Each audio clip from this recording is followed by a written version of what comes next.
Hey there, my name is Megan and welcome to my channel. Today I'm going to be doing my July TBR. But before I go ahead into the books I want to read, if you are not already subscribed to my channel, please go ahead and hit that subscribe button, as well as the little bell icon so you can be notified every time I post new bookish content. I post new videos every Monday, Thursday, and Saturday, and sometimes other days throughout the week.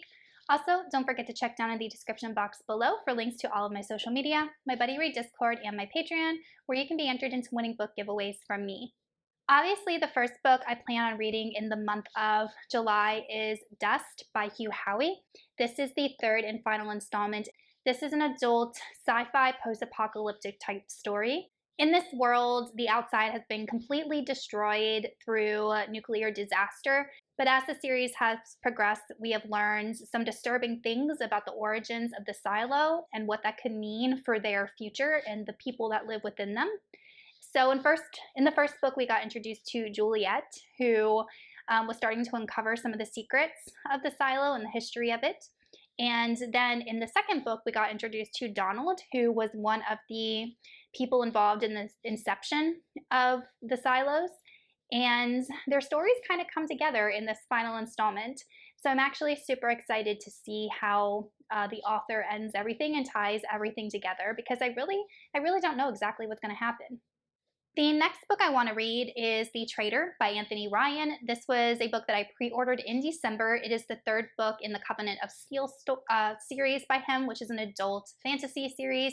So I don't yet have the book in my physical possession because it comes out on July 11th. But I do have reviews for both The Pariah and The Martyr, so I will link those up in the cards if you want to check them out. But in this series, we are following a character named Alwyn Scribe, and he was raised as an outlaw, but he is actually incredibly intelligent, and through a series of unfortunate events, he ends up getting conscripted into the army. And he gets an education in the army and ends up becoming a scribe, and a very good scribe, and a rather well-respected scribe. And as the series goes on, he ends up getting promoted again and again. But he is under the leadership of this woman named Evadine, and Evadine is known as like a saint. She claims to have these visions of this impending apocalypse, and people actually flock to her. She is this religious figure, but not only a religious figure, she is, a political figure and a leader, so people flock to her and want to follow her. And Alwyn really doesn't believe what Evadine believes, and he's kind of just doing a job. But, these two characters spend so much time together that eventually they do develop this kind of relationship. And at the end of book 2, Alwyn actually learns some things about the whole situation, because Evadine has been waging war on these different kingdoms because she has this set goal in mind.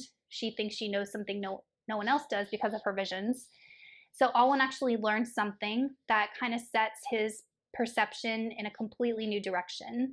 So book 3, we are setting up for the final battle, and Alwyn has to kind of choose which side he's fighting on, and he really has to delve deeper into the motivations behind why these characters are doing what they're doing, especially Evadine. And I feel like there's just going to be a lot of interactions between these two characters who really, they're kind of symbiotic. They exist because the other exists. So there's just a lot of interesting dynamics in this story. I cannot wait for it, so I will definitely be getting to that in July. Next, we have 2 YA books that I want to read, and I ended up putting both of these on hold, the audiobooks at my library, because I do want to get to both of these, and audiobook listening helps me get through physical books a lot quicker. The first book is Belladonna by Adeline Grace. First off, I love this cover. I think it's absolutely gorgeous. We're following a character named Signa, and Signa was orphaned at birth, and she has been raised by a series of guardians that have really only been interested in the wealth that she has been set to inherit.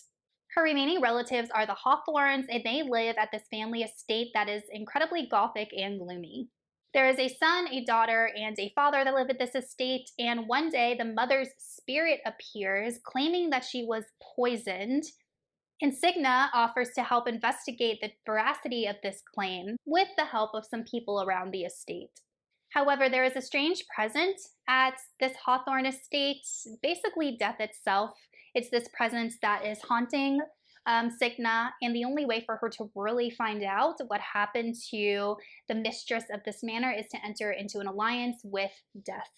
I love books that are dark and gothic and creepy, and this one definitely has those elements. I've never read anything by Adeline Grace, so I'm super excited to get to this one.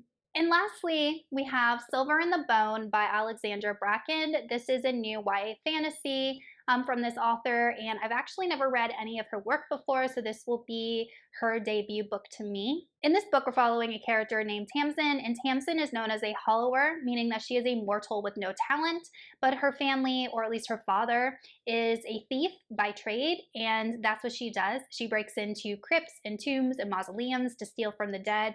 They're thieves in general. That's how they make their living. One day, her thieving father actually disappears, but Tamsin keeps doing this because it's the only thing she knows how to do. 10 years later, there's rumors swirling around that her father had actually stolen a magical ring from an Arthurian legend. And then, when he disappeared, the ring disappeared with him. Tamsin's sibling Cable is actually suffering from an illness caused by a curse. So Tamsin is actually wondering if this magical ring could help free Cable from this curse. So she ends up entering an agreement with her rival enemy to see if they can track down this ring. But these two are not the only ones that are looking for this ring. Other thieves, other hollowers start going after this rumor. Tamsin and her enemy Emrys have to work together to find this magical artifact and save Tamsin's brother. All right, you guys, those are the 4 books that I'm hoping to read in the month of July. Let me know in the comments if you've read any of these yet and what you thought of them, and I will see y'all in another video soon. Goodbye.